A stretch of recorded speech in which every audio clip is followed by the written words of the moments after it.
এই বাংলাদেশের মধ্যে এখন জাদুঘরে ভাস্কর্য তৈরি হচ্ছে কি হচ্ছে না বলেন? এই বাংলাদেশের মধ্যে জাদুঘরে এখন ভাস্কর্য তৈরি হচ্ছে বাংলাদেশে। যোগাযোগ সম্প্রতির মাধ্যমে জানা গেল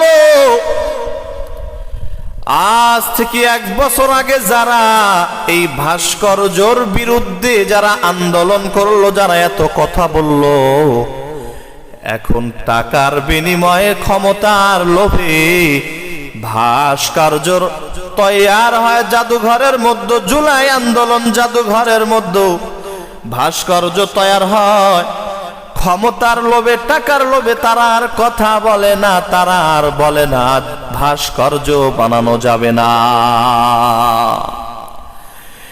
এই জুলাই জাদুঘরের মধ্যে অর্থাৎ বঙ্গভবনের মধ্যে এই 24শে জুলাইয়ের ইতিহাস তারা বানাইতেছে জাদুঘরের। ভাঙ্গা উপজেলার দুলাল মিয়া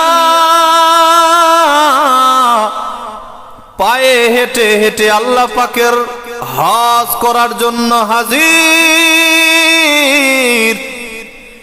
বান্দা রওনা হইতেছে হজ করার জন্য, পায়ে হেঁটে হেঁটে রওনা। বাংলাদেশ থেকে যাইতেছে, যাওয়ার মাধ্যমে গণমাধ্যমে খবর আসতেছে, গণমাধ্যম কর্মীরা, পুলিশ প্রশাসন সবাই তার কাছে হাজির হয়ে গেল। বলে আর পায়ে হেঁটে যাওয়া যাবে না। বলে কেন? বলে তোমার কাছে তো কোনো ভিসা নাই, তোমার কাছে তো কোনো পাসপোর্ট নাই, কোনো পাওয়ার নাই, কেমনে যাওয়া? দুলাল মিয়া বলতেছে আমি যাব মালিককে খুশি করার জন্য, একমাত্র আমার মালিককে খুশি করার জন্য যাব। কে আমাকে পাসপোর্ট দিল, কে আমাকে পাওয়ার দিল, কে আমারে ভিসা দিল, এটা আমি তাকাইয়া তাকাইয়া দেখব না। আমার আল্লাহ যদি আমাকে কবুল করে নেন, আমি ক্ষুদ্র দুলাল, ওই সিংরার ছোট্ট দুলাল মিয়া, আমার আল্লাহ যদি কবুল করেন, আমি হজের ময়দানে যাব। ওরে নবীর উম্মতের দল, দুলাল মিয়া সর্বদাই চিন্তা ফিকির করে, আল্লাহ যেই জায়গায় আমার নবী শহীদ রয়েছে, ওই জায়গায় আমি তোয়াফ করব, জিয়ারত করব। ও আল্লাহ, তুমি আমাকে কবুল করে নাও। দুলাল মিয়া কান্না করতেছিলেন আর আল্লাহ তাআলার কাছে বলতেছিলেন, আমার আল্লাহ তাআলা হয়তো তার হজকে কবুল আর মঞ্জুর করে নিয়েছেন। ওরে নবীর উম্মতের দল, আমি এই জন্য আমি আপনাদেরকে বলতে চাই, ও বাবা, যদি আমার আল্লাহ যদি কবুল করে নেন, এই পৃথিবীর মধ্যে কোনো কিছুর প্রয়োজন হয় না। ও যুবক, এখনো সময় আছে, আয় আয় ফিরে আয়, আমার আল্লাহ তাআলার দরওয়াজার দিকে ফিরে আয়, ফিরে আয়। আমার আল্লাহ তাআলা সর্বদাই চাতক পাখির মতন তোমার দিকে তাকাইয়া তাকাইয়া বলে, যুবক ফিরে আয়, কারণ আমি আল্লাহ তো দয়ার আল্লাহ, আমি আল্লাহ তো রহমানুর রহিম। আমি আল্লাহ তাআলার দরওয়াজায় তুই ফিরে আয় রে বান্দা, ফিরে আয়, কারণ আমি আল্লাহ পাকের আযাবটা বড় ভয়াবহ আযাব। যে আযাবের দিকে একটু তাকাইয়া দেখ, দৃষ্টান্ত হিসেবে তাকাইয়া দেখ, ওই লূতের কওমের দিকে তাকাইয়া দেখো। যেই লূতের কওমেরা সর্বদাই আমার আল্লাহ তাআলার সাথে বেয়াদবি করত, আল্লাহ পাকের হুকুমের বিরুদ্ধতায় চলতো, এই লূতের কওম।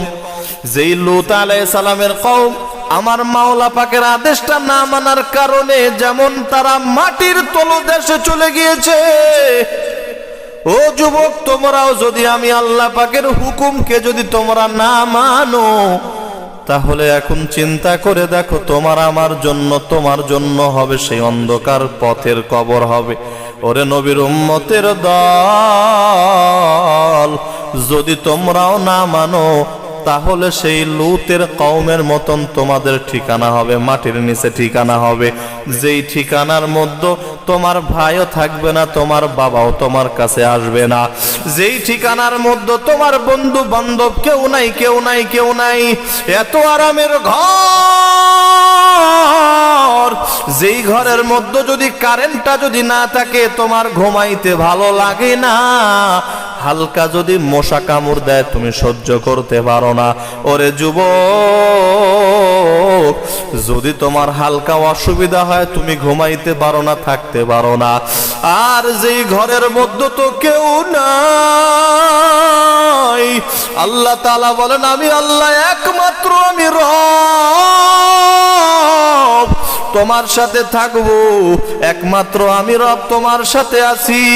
ওরে নবীর উম্মতের দল, ওই নবীরে কেমনে ভুলে গেছো বলো, যেই নবীরে ভোলার কারণে তুমি এখন পর্যন্ত ভালো মানুষ হইতে পারলা না, যেই নবীরে ভুলিয়া রয়েছো যার কারণে এখনো আল্লাহওয়ালা হইতে পারলা না, যেই নবীরে ভুলিয়া আছো যার কারণে আমার মাওলার কাছে দামি হইতে পারলা না।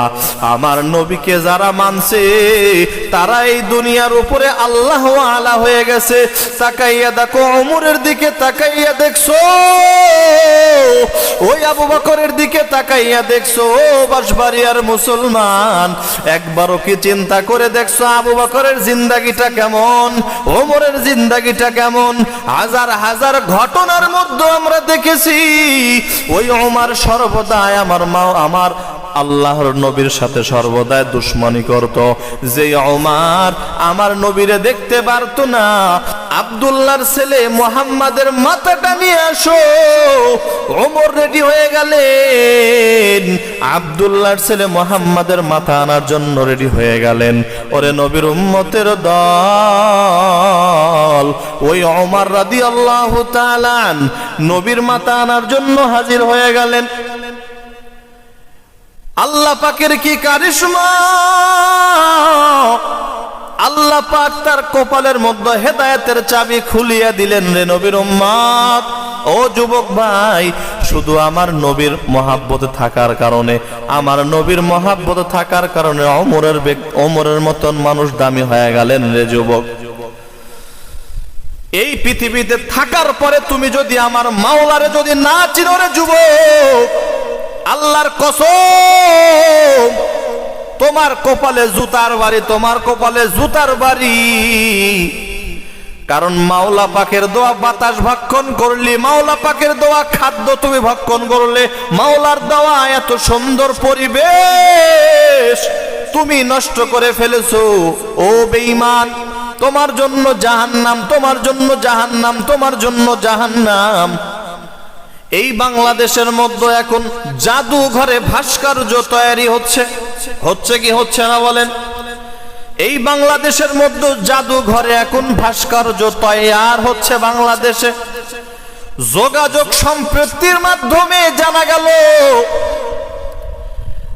আজ থেকে 1 বছর আগে যারা এই ভাস্কর্যর বিরুদ্ধে যারা আন্দোলন করলো, যারা এত কথা বললো, এখন টাকার বিনিময়ে ক্ষমতার লোভে ভাস্কর্য তৈয়ার হয় জাদুঘরের মধ্যে। জুলাই আন্দোলন জাদুঘরের মধ্যে ভাস্কর্য তৈয়ার হয়, ক্ষমতার লোভে, টাকার লোভে তারা আর কথা বলে না, তারা আর বলে না ভাস্কর্য বানানো যাবে না।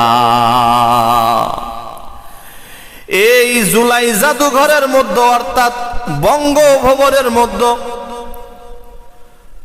এই 24শে জুলাইয়ের ইতিহাস তারা বানাইতেছে জাদুঘরের মধ্যে।